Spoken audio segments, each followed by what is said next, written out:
She was just a black woman in a sharp dress, walking the streets of New York, until two cops turned her dignity into their joke.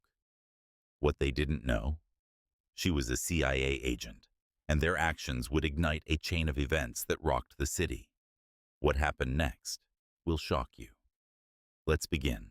It was a bright Thursday afternoon in Midtown, the kind of day that made the city feel alive with its unrelenting energy. The streets pulsed with the rhythm of honking horns and hurried footsteps. Vendors lined the sidewalks, their shouts competing with the din of traffic.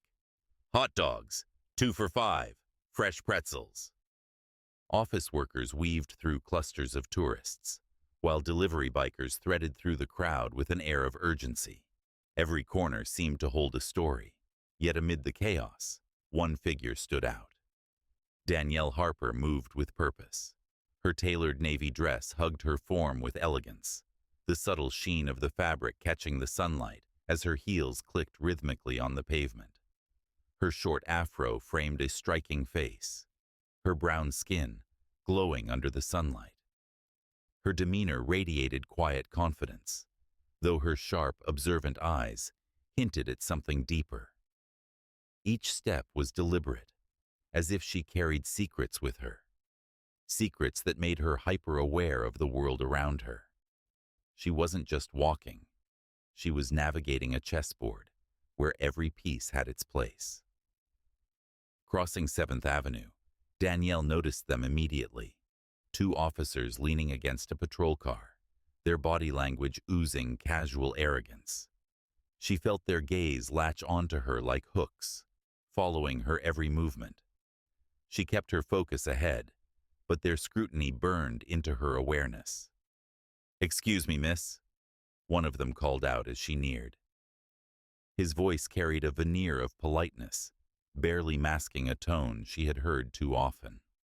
Danielle stopped, turning her head just enough to signal she had acknowledged him. Her raised brow and steady gaze demanded respect. "Yes?" she asked, her tone even. The officer, Bradley, smirked. "We were just admiring your dress. Looks expensive. Mind if we take a closer look?" Before she could respond, his partner, Peterson, chuckled and reached out, tugging lightly at her sleeve.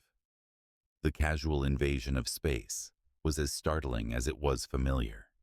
Danielle's calm broke slightly, her heartbeat quickening, not from fear, but from anger. She pulled her arm back with measured control. "Don't touch me," she said, her voice cold and firm. "That's completely inappropriate." Bradley raised his hands, feigning innocence. "Relax, lady. We're just having some fun." Danielle's mind raced, weighing her options. Her mission required stealth, but she wouldn't let this pass without consequence. That evening, the hum of the city outside Danielle Harper's apartment was muted by the soft tapping of her fingers on a keyboard. The sleek, minimalist desk in her living room was illuminated by a single desk lamp, casting a warm glow over scattered documents and her open laptop.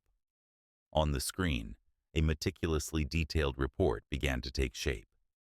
Yet, despite her disciplined focus, the events of the afternoon replayed in her mind, an unwelcome loop of frustration and resolve. Her cover story as a financial consultant had always been her shield in the field, an unassuming identity that allowed her to operate undetected. But the officer's casual abuse of power had struck a nerve. Danielle paused mid-sentence, her jaw tightening. She couldn't let it go. This was bigger than the day's indignity. It was about accountability and the precedent she would set.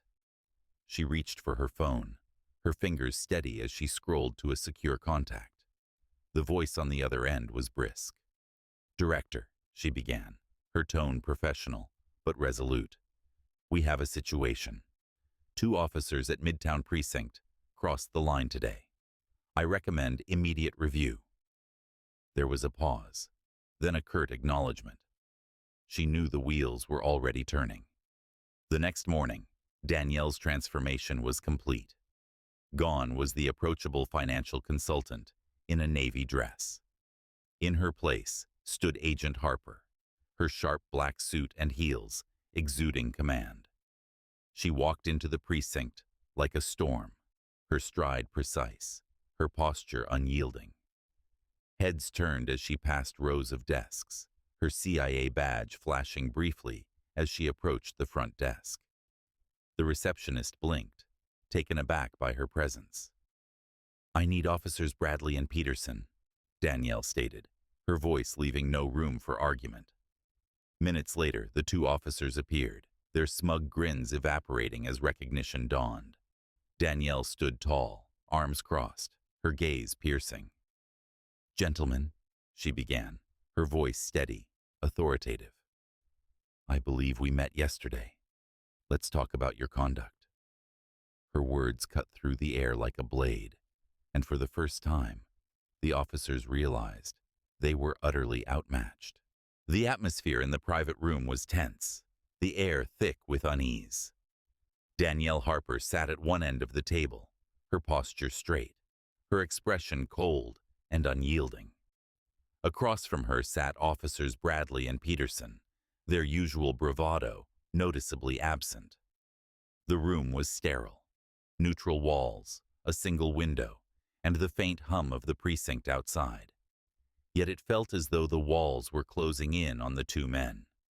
Danielle began recounting the events of the previous day, her tone crisp and deliberate, each word landing like a hammer. Bradley leaned back in his chair, attempting a dismissive chuckle. "Come on, it was just some harmless fun," he said, his voice tinged with nervous bravado. Her sharp glare silenced him instantly. Reaching into her bag, she produced a sleek black case, flipping it open to reveal her CIA credentials. The emblem gleamed under the fluorescent lights. "I work for an organization that monitors threats to national security," Danielle said, her voice low and commanding.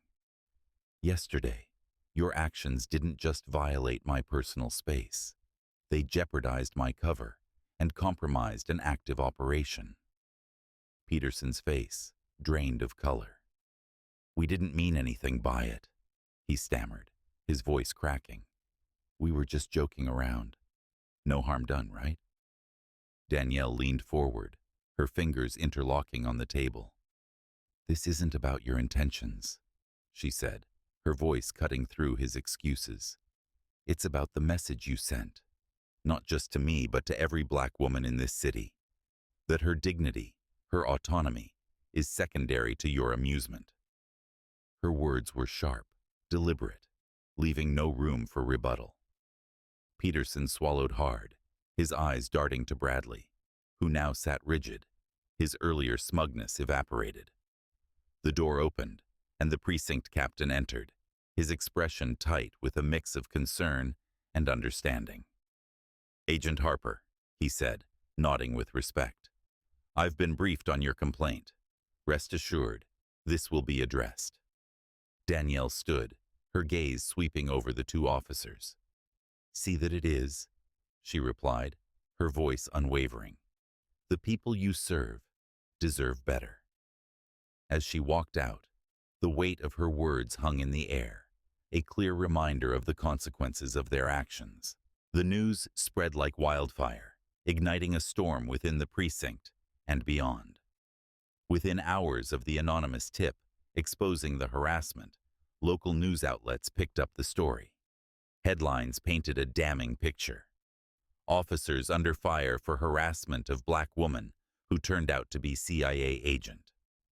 Social media was ablaze with reactions, the incident sparking a broader conversation about systemic bias and abuse of authority. Inside the precinct, the atmosphere was heavy with unease. Officers whispered in break rooms, the names, Bradley and Peterson, on every lip. The two men were placed under internal investigation, their confident swagger replaced with nervous glances and forced silence. Mandatory sensitivity training was announced, and an external review of the precinct's practices was scheduled. For many, it was a moment of reckoning. Beyond the precinct walls, Danielle Harper's story became a rallying cry. Advocacy groups and local leaders cited her experience as a glaring example of the pervasive biases Black women face daily, even those with positions of power and authority. Protesters gathered outside the precinct, holding signs that read, "Justice for Danielle," and "Dignity is non-negotiable." The city's mayor issued a statement condemning the officers' behavior, promising reforms within the police department. For Danielle, however, the firestorm wasn't just external. She reflected on the dual battles she faced, the external threats she fought as an intelligence operative, and the systemic biases she navigated as a Black woman in America. Both demanded resilience, precision, and a refusal to back down. This wasn't the first time she'd faced such indignities, but the scale of this moment was different. It was a reminder that progress was slow, often won through incremental changes rather than sweeping gestures. Days later, Danielle returned to her mission, the incident a powerful memory rather than a hindrance. She carried herself with the same sharp focus and resolve, knowing her stand had made a difference. The ripple effect of her actions was tangible.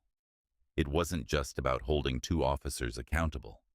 It was about shifting the narrative, one confrontation at a time, and showing that even small victories could inspire lasting change.